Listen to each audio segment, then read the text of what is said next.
Lasers, pranks, and a house buried in popcorn. Real genius looked like a typical 1980s campus comedy, but its story ran far deeper than the jokes suggested. Beneath the chaos sat Cold War tension, hidden military contracts, and brilliant young minds slowly realizing their work had been twisted into something they never agreed to build. Val Kilmer's effortless charm masked sharper questions about ambition, conscience, and who truly controls the science. And that unforgettable finale, the one every fan remembers, it hides one of the wildest production secrets of the entire decade. Number 1. The popcorn finale was real. The most unforgettable image in the entire film arrives in its closing minutes, when Professor Hathaway's lavish home erupts from the inside out, spilling an ocean of fluffy white popcorn through every window, door, and crack in the structure. It is the perfect punchline to a story built entirely around scientific precision being weaponized against the very man who abused it, and the visual shock of that moment has stayed lodged in pop culture memory ever since. What many viewers never realized is that this sequence was not achieved through miniatures, matte paintings, or simple camera tricks. The production actually constructed a full-scale exterior set rigged with enormous quantities of real popcorn, then released the kernels in a carefully choreographed burst designed to flood the entire property within a single take. The crew had to plan the gag like an engineering project, calculating volume, pressure, and timing so that the explosion would fill the frame the moment the laser made contact with the reflective tile on the roof. It is a moment that captures everything the movie does well, turning genius-level engineering into total humiliation for a corrupt mentor who never saw it coming. Few comedies of the era ever produced an ending so visually absurd, yet so emotionally satisfying, and the sheer commitment to building a real popcorn flood rather than faking one is exactly the kind of detail that turned a modest summer release into a long-running cult favorite still quoted today. Number 2. The laser had real experts. For a breezy campus comedy filled with pranks, robes, and one-liners, the science behind the Central Laser Project was treated with surprise and care from the earliest stages of development. Director Martha Coolidge consulted with academic researchers and technical advisors familiar with high-energy laser development, ensuring that the dialogue, the equipment, and the general laboratory atmosphere would survive at least a casual scientific glance from an informed audience member. The advisors helped shape the way characters discussed beam intensity, targeting systems, and the kinds of orbital and military applications that were genuinely being explored during the early 1980s, when directed energy research was a serious topic in defense circles. While the laser's portable size, instant destructive power, and pinpoint accuracy from space were obviously dramatized for entertainment value, the underlying concept of a defense-funded directed energy weapon mirrored actual Cold War research programs that audiences would have heard about on the evening news. The secret here is not that the science was somehow perfectly accurate. It is that a youth comedy bothered to try at all. Most films of this kind would have invented complete gibberish, leaned on flashing lights and sparks, and moved on to the next gag without a second thought. This production wanted its scientific world to feel credible enough that smart viewers would lean in rather than roll their eyes. And that respect for the audience is part of why the film still feels sharper than its competitors decades later. Number 3. Kilmer played against the hero. Chris Knight could easily have been written as a stock 1980s wisecracker, the kind of charming slacker who exists only to deliver punchlines and chase the prettiest girl on campus. Val Kilmer clearly had other ideas about what the role could become.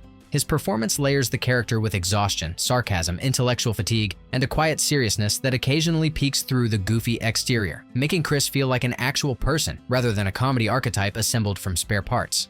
Watch the performance closely, and you can see someone who has already burned through most of his idealism long before the story begins. Chris is not lazy. He is wary, even guarded. He has learned that the academic system rewards conformity over creativity, and that brilliant work can disappear into someone else's pocket overnight.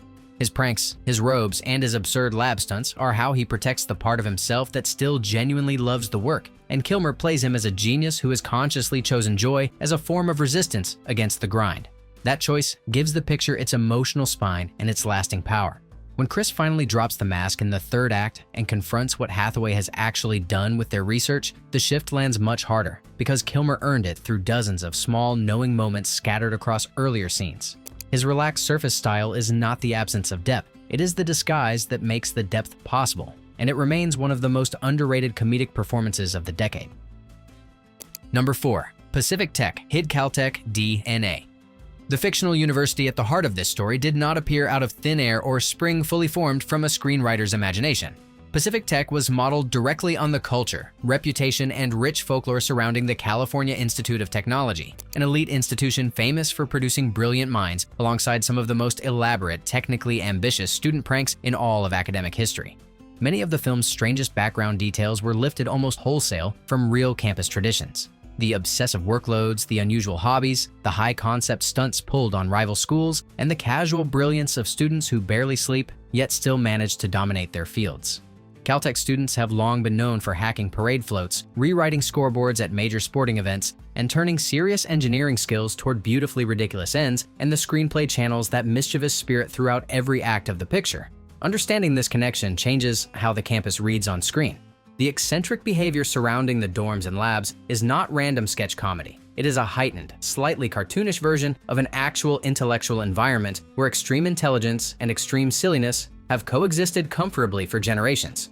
That is precisely why the world feels so specific, so lived in, and so believable even at its most absurd. And it is also why generations of real science students have embraced The Picture as one of the few films that ever truly understood them. Number 5. It was smarter than its genre. Most 1980s teen comedies treated brainy characters as easy targets, reducing them to cardboard nerds with taped glasses and pocket protectors who existed only to be humiliated by jocks, cheerleaders, and popular kids before being pushed aside for the romantic subplot. This production firmly refused that exhausted template from its very first scene. Intelligence is not the punchline here. It is the point of view, and the audience is openly invited to laugh with the smart kids rather than at them for the entire running time. The humor itself flows from a completely different source than viewers had been trained to expect at the time. Jokes arrive because the characters are too clever for their situations, because their solutions are too elegant for the problems at hand, or because their specialized expertise collides hilariously with the demands of everyday life. A genius quietly rewiring an entire dorm room into a chaotic personal playground becomes funnier than a fool tripping over furniture ever could, because the comedy comes from creativity rather than embarrassment. That underlying respect for its own characters is what separates this picture from its peers and explains why it has aged so much better than the rest of the era's campus offerings. Decades later, audiences who grew up feeling smarter or stranger than their surroundings still recognize themselves clearly in Chris, Mitch, and Jordan, which is exactly the kind of deep generational loyalty that a generic teen comedy chasing easy laughs could never hope to inspire. Number 6. Coolidge did real homework. Behind every grounded moment in this picture stood a director who refused to treat the material as disposable. Martha Coolidge approached the project as if she were making a serious film about young scientists, then layered comedy on top of that foundation rather than the other way around. Her preparation reportedly included visits to actual research institutions, conversations with working physicists, and deep reading on the strange culture of defense-backed academic projects. That homework shows up in dozens of small ways most viewers never consciously notice.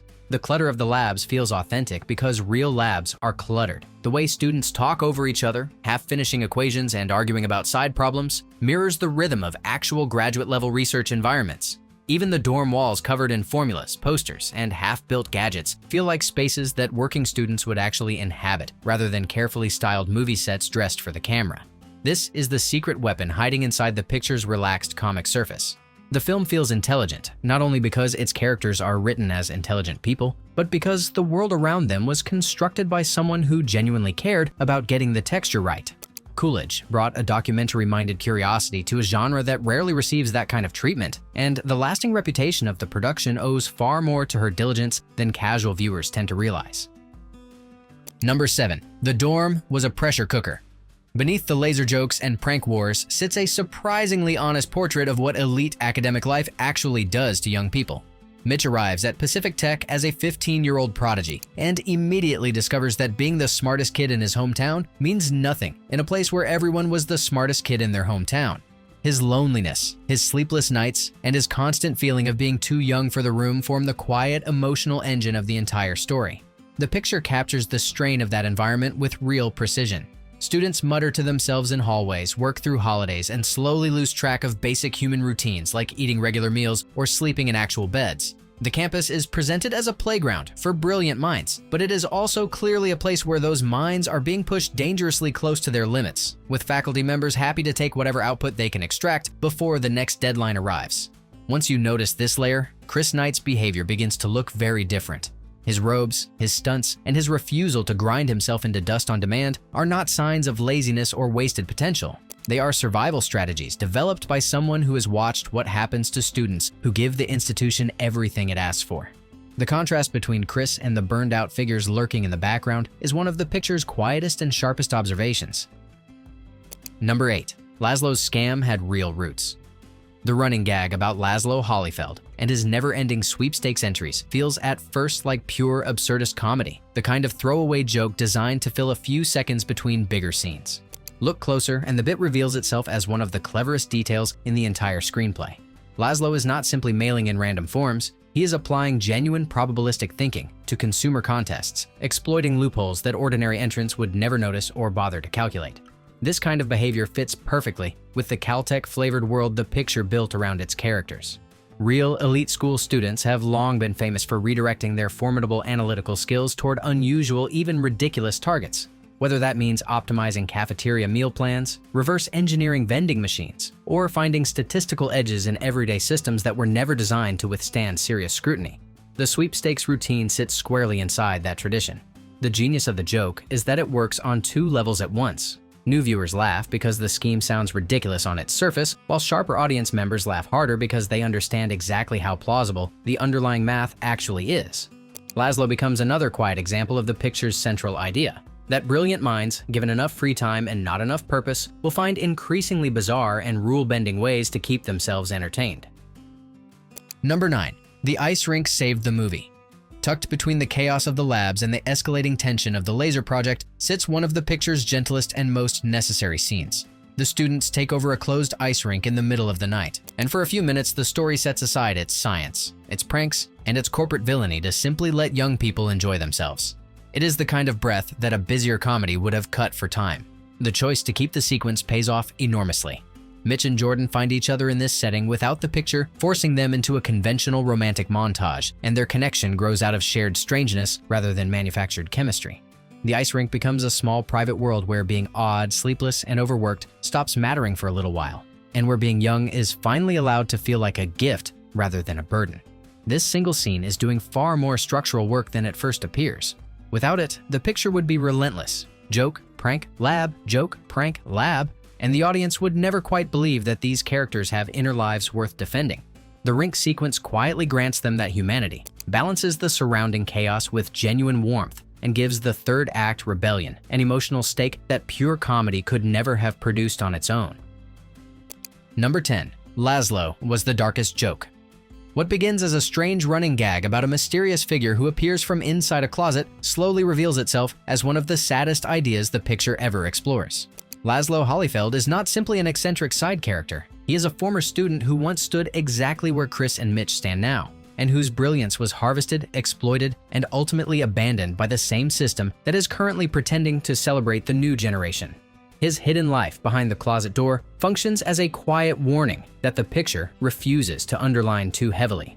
Lazlo cannot face the world above ground because the world above ground used him up and discarded him. He retreats into puzzles, contests, and the steam tunnels because those are spaces where his mind still belongs to him, where no professor can claim his work as their own, and where the pressure of constant performance no longer applies. The joke gets darker every time you rewatch the picture. Lazlo is what Mitch could become if Hathaway succeeds, what Chris is actively fighting not to become, and what countless real prodigies have actually become after being chewed through by demanding institutions. The character is funny on first viewing and quietly devastating on the second, and his presence in the dorm gives the film a moral weight that very few comedies of the decade ever managed to carry beneath their surface laughs. Number 11. Hathaway was the real threat. The true antagonist of this story is not a foreign government, a rival university, or a corporate competitor. It is the man standing at the front of the lecture hall pretending to mentor the brightest minds of his generation. Professor Jerry Hathaway functions as the picture's most pointed critique of academic life, a polished figure who has learned exactly how to wear the uniform of intellectual leadership while quietly converting his students' breakthroughs into personal currency. His villainy works because it is recognizable. Hathaway does not threaten anyone with violence or shout at students in public. He smiles, signs off on grants, takes meetings with shadowy clients, and accepts credit for research he could never have produced on his own. He hides the actual purpose of the laser project from the very people building it, because he knows that if Chris and Mitch ever learn the truth, they will refuse to continue. His whole strategy depends on their innocence. That makes him a far more unsettling figure than a typical comedy villain. The picture is not arguing that science itself is dangerous or that ambition is automatically corrupting. It is arguing that institutional power, when concentrated in the wrong hands, will always try to convert genuine curiosity into something darker. Hathaway is the system in human form, and the entire third act rebellion becomes meaningful only because the picture took the time to define exactly what the students are rebelling against. Number 12. The studio path was messy. The breezy confidence of the finished picture hides a development history that was anything but smooth. This was not a project that arrived at TriStar fully formed and ready to shoot, with every element locked into place from the first draft. Like most studio comedies of its era, the screenplay passed through multiple writers, multiple revisions, and multiple internal conversations about tone, casting, and budget before anyone agreed on the version that eventually reached the screen. That uncertainty shaped the final film in ways viewers rarely consider. Earlier drafts reportedly leaned harder into broad teen comedy territory, with more conventional jokes and a less sophisticated approach to the science that grounds the story. Coolidge's involvement helped pull the material towards something smarter, but the negotiation between studio expectations and the director's instincts continued throughout development, and traces of that tug-of-war can still be felt in the finished picture's careful balance of silliness and seriousness. Knowing this background changes how the achievement reads. The breezy, lived-in quality of the campus, the unusually respectful treatment of the smart characters, and the willingness to let the third act turn genuinely angry were not accidents of an easy production. They were choices defended through a long and uncertain studio process. The film feels effortless, but its existence in this exact form was anything but guaranteed. And that fragility is part of what makes its survival as a cult favorite feel like a small miracle. Number 13. The shoot moved fast. Behind the relaxed surface of this picture sat a production schedule that gave the crew very little room to breathe. The film had to deliver crowded campus scenes, intricate laboratory sequences, fast-paced comic timing, intimate character moments, complex technical effects, and one of the largest practical gags of the decade, all within the kind of compressed window typical for mid-budget studio comedies of the period. The pressure was real, and the work it demanded was enormous. Every laser shot required careful setup. Every prank sequence had to be choreographed so that physical gags landed precisely where the editing needed them. Every classroom and dorm scene had to be dressed convincingly enough to support the picture's unusual commitment to texture, while the cast, many of them juggling comic timing with technical dialogue, had to deliver performances that looked spontaneous despite the tightly managed environment surrounding them. The contrast between what audiences see and what the crew actually went through is striking. The finished picture feels casual, almost loose, as if the cast simply wandered onto a real campus and improvised their way through a summer. The reality involved long days, quick turnarounds, and a director protecting tone under serious time constraints. That hidden labor is part of why the movie works, because the people making it cared enough to make the difficulty invisible to anyone watching. Number 14. The lasers fought the camera. One of the picture's quietest production challenges had nothing to do with comedy and everything to do with physics. Real laser beams, despite their reputation in popular culture, do not naturally photograph the way audiences expect them to. A genuine beam traveling through clean air is essentially invisible to a camera, which is the exact opposite of what a film about a giant laser weapon needs from its key visual element. To solve this, the crew had to manipulate the environment around the beams rather than the beams themselves. Atmospheric effects, controlled smoke, careful lighting angles, and strategic in-camera tricks were all used to give the lasers visible shape and presence within each shot. The team essentially had to engineer the appearance of danger, building a visual language that would read instantly to a popcorn audience, while still feeling rooted in something resembling actual scientific behavior. That balancing act is part of why the laser sequences still hold up better than viewers might expect. Many films of the era leaned on cartoonish glowing lines that any informed viewer could dismiss, but this production worked harder to ground its beams in believable physical space. The filmmakers had to solve their own miniature science problem in order to tell a story about students solving a much bigger one, and that parallel between the crew and the characters gives the visuals a hidden charm of their own. Number 15. Real tech hid in plain sight. Pause almost any laboratory scene and you can spot a small museum of mid-1980s computing tucked into the background. Early personal computers, terminal screens, oscilloscopes, signal generators, and a wide range of recognizable lab equipment fill the dorms and research spaces, all chosen and arranged to make Pacific Tech feel like an actual working campus rather than a soundstage approximation of one. These details mattered enormously to the picture's credibility. The presence of identifiable machines and brand-correct hardware grounded the world in a recognizable version of 1980s engineering culture. The era when home computing was exploding, defense research was booming, and a generation of curious young people was discovering that machines could be hacked, repurposed, and turned into tools of personal expression. The production leaned into that texture rather than smoothing it away. What is remarkable in hindsight is how early the picture was capturing this culture. Mainstream cinema would not seriously embrace what we now call geek culture for another decade or more, which means this film was quietly documenting a community before that community had fully named itself. Watching it today feels like flipping through a carefully preserved time capsule, where the background hardware tells almost as rich a story as the characters in the foreground, and where the world building succeeds precisely because so few people noticed it happening. Number 16. Jordan was not just the girl. The female lead in a 1980s campus comedy was almost always the same character. She existed to be admired, pursued, eventually won, and rarely allowed to display any inner life beyond whatever the male protagonist needed her to provide. Jordan Cochran tears that template apart from her very first scene. She is restless, brilliant, sleep-deprived, talkative, and entirely uninterested in performing any version of conventional femininity for the camera or for the boys around her. What makes her so unusual is how completely she belongs to the genius world the picture has built.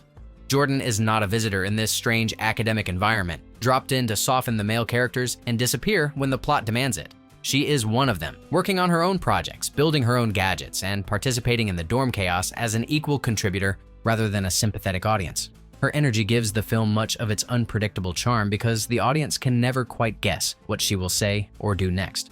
Her relationship with Mitch works for exactly the same reason.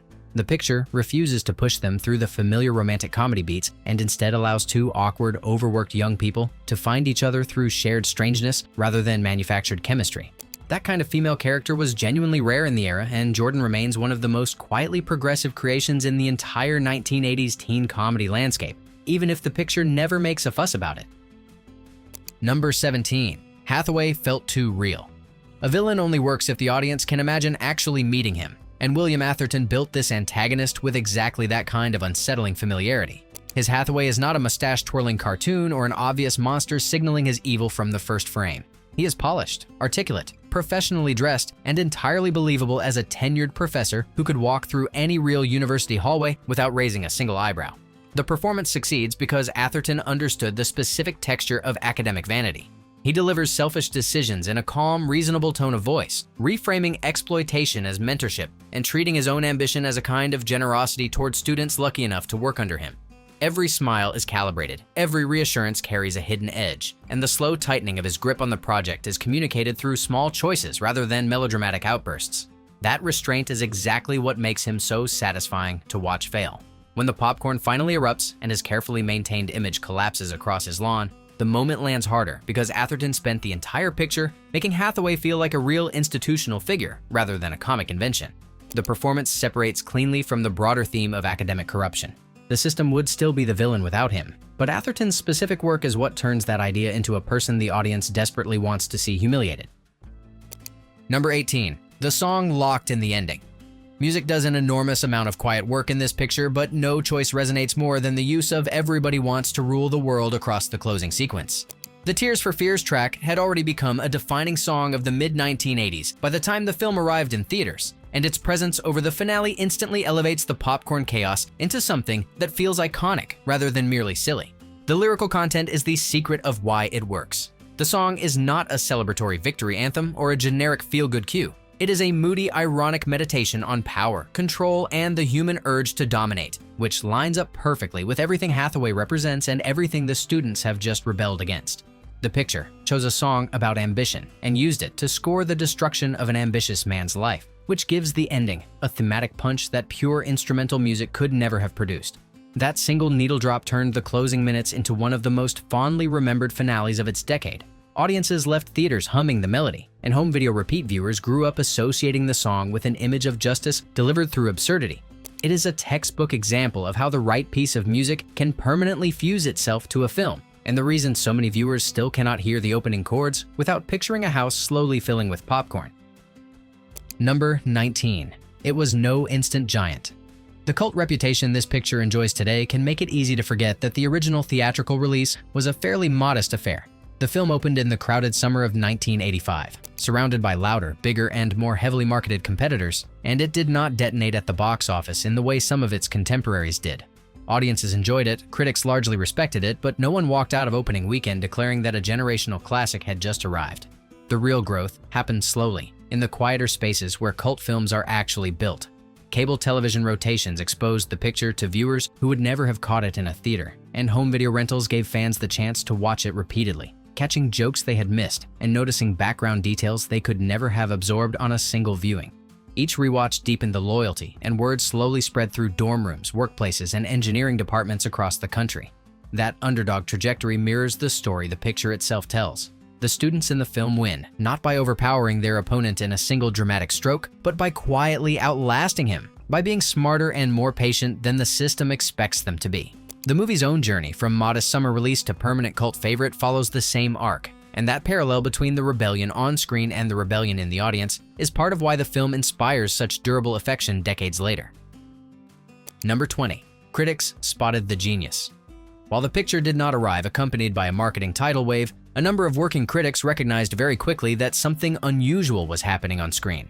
Reviews from the period highlighted the film's genuine respect for intelligent characters, its willingness to let comedy emerge from competence rather than humiliation, and its surprising emotional weight in moments that lesser comedies would have rushed straight past. The smartest reviewers noticed exactly the qualities that would later turn the picture into a permanent fixture of cable schedules and personal collections. They praised the ensemble cast, singled out Val Kilmer's unusual approach to a comedy lead, and noted that the screenplay was doing real thematic work underneath its prank-heavy surface. Where most teen comedies received polite shrugs, this one received the kind of attentive engagement usually reserved for films that announce themselves more loudly. That early recognition matters because it disproves the easy narrative that the picture's reputation is purely a product of nostalgia. The qualities fans love today were visible to attentive viewers in 1985, sitting in plain sight for anyone willing to look past the genre packaging. The cult reputation is not a retroactive invention. It is a slow public catch-up to what a handful of sharp reviewers and curious early audiences understood from the very first weekend the picture played in theaters. Number 21. Pacific Tech was a puzzle. The campus that feels so cohesive on screen never actually existed as a single place. Pacific Tech is a clever cinematic illusion, stitched together from a careful selection of Southern California locations that the production team combined through editing, framing, and thoughtful art direction. Different real-world buildings provided different pieces. One site contributed the lecture halls, another offered the laboratories, others handled the dormitories, the courtyards, and the long exterior walkways where students argue and joke between classes. The work required to make these separate places feel like one continuous campus was considerable. Production designers had to ensure that signage, color palettes, set dressing, and recurring background elements stayed consistent across every location, so that an audience watching a character walk from a classroom to a dorm room would never notice they had actually crossed several miles of real geography between cuts. Even small details like bulletin boards, hallway posters, and student equipment had to follow the same visual logic from site to site, creating a kind of invisible glue that holds the imagined institution together. The result is one of the most convincing fictional universities of the decade, and the achievement is precisely the kind that disappears when it succeeds. Viewers leave the picture feeling as though they have visited a real elite science school, when in fact they have been guided through a meticulously assembled patchwork. This sits as a separate accomplishment from the cultural inspiration drawn from Caltech. That chapter explored the spirit of the place, while this one is about the physical filmmaking craft that turned abstract atmosphere into a tangible, walkable world the audience could believe in for 90 minutes. Number 22. The reboot that vanished. Decades after the original release, this property briefly returned to active development in a form that surprised many longtime fans. The plan was not a true sequel that would bring back Chris, Mitch, Jordan, and Lazlo for a new chapter of their lives, but rather a television reboot built around the core concept of brilliant young minds working inside a high-pressure scientific environment. Reports indicated the project was being developed as a workplace comedy adaptation, reframing the world for a streaming-era audience rather than continuing the original character's story. That distinction matters enormously when discussing how such revivals usually disappoint loyal viewers. A workplace comedy version would have meant a fresh ensemble of characters, a new setting, and a tonal approach shaped by modern television rhythms rather than the breezy theatrical pacing of the 1985 film. The legacy figures audiences remember would not have anchored the new show, and the appeal would have rested on whether the core idea, that genius is funniest when its work is being misused, could survive translation into a modern episodic format with entirely new faces. The reboot ultimately did not move forward into production, which means the surviving piece of news is the development interest itself rather than any finished result.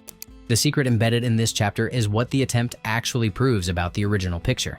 A film that opened to modest theatrical numbers, lived primarily on cable and home video for years, and was never treated as a guaranteed cultural landmark, still managed to attract serious revival interest decades later. That kind of staying power is rare, and it confirms that the underlying concept has continued to resonate with new generations of executives, writers, and audiences long after most of its 1985 competitors have been forgotten by everyone except their most devoted fans. Number 23. The kids win morally. The most important thing this picture quietly teaches its audience has very little to do with lasers, popcorn, or pranks. The students do not defeat Hathaway because they are smarter than he is. That was never actually in question since he depended on their brilliance from the beginning and could not have produced the weapon system without them. They defeat him because they finally realize what their work is being used for, and they choose to act on that realization rather than swallow the discomfort and continue collecting the rewards he has dangled in front of them. That distinction is the entire moral architecture of the story. Hathaway wants recognition, money, professional status, and quiet control over the brightest minds on his campus. The students, when forced to choose, want something completely different. They want friendship, conscience, autonomy over their own creations, and the freedom to use their abilities for purposes they can actually defend to themselves at the end of the day. The conflict is not really genius against authority. It is genius forced to decide whether intelligence carries any responsibility beyond solving the puzzle in front of it. This is why the popcorn finale lands with so much more weight than a typical comedy ending. The students are not just embarrassing a corrupt professor for laughs, they are publicly rejecting an entire model of how brilliant work gets harvested and converted into something dangerous. The closing image of Hathaway buried in the consequences of his own ambition becomes a kind of moral statement, delivered through the silliest possible means. And that combination of absurd visual humor with genuine ethical clarity is exactly what separates the picture from every other campus comedy of its era. The real genius of the title is not the laser sitting on the truck, not the orbital weapon being tested over the desert, and not even the technical brilliance of the students who built it. The real genius is the decision to do the right thing when the right thing is also the hardest thing. And the picture trusts its young audience enough to let that lesson land without ever once spelling it out. What lingers about this picture is how much it managed to fit beneath its breezy surface. Campus comedy, Cold War anxiety, real academic pressure, eccentric characters, science fiction ambition, and one of the most satisfying revenge finales of the entire decade all share the same 90 minutes without ever feeling crowded. Beneath the jokes sits a timeless question that still applies today, asking what brilliant people should do when they discover that their work has been quietly placed in the wrong hands, and whether intelligence carries any meaning at all without the conscience to guide it. That moral clarity, more than any single laser shot or popcorn explosion, is the real source of the film's lasting power. Val Kilmer's effortless charm, the dorm pranks, the eccentric supporting players, and the absurd final image have all become permanent pieces of pop culture memory. But the picture endures because it believed in its young characters, respected their minds, and trusted them to face a serious choice when the moment finally arrived. Few comedies of the era ever attempted that much, and fewer still pulled it off this gracefully. If this deep dive added something to your appreciation of the picture, please tap the like button and subscribe to the channel so you never miss the next breakdown. Drop a comment below telling us which secret about real genius surprised you the most.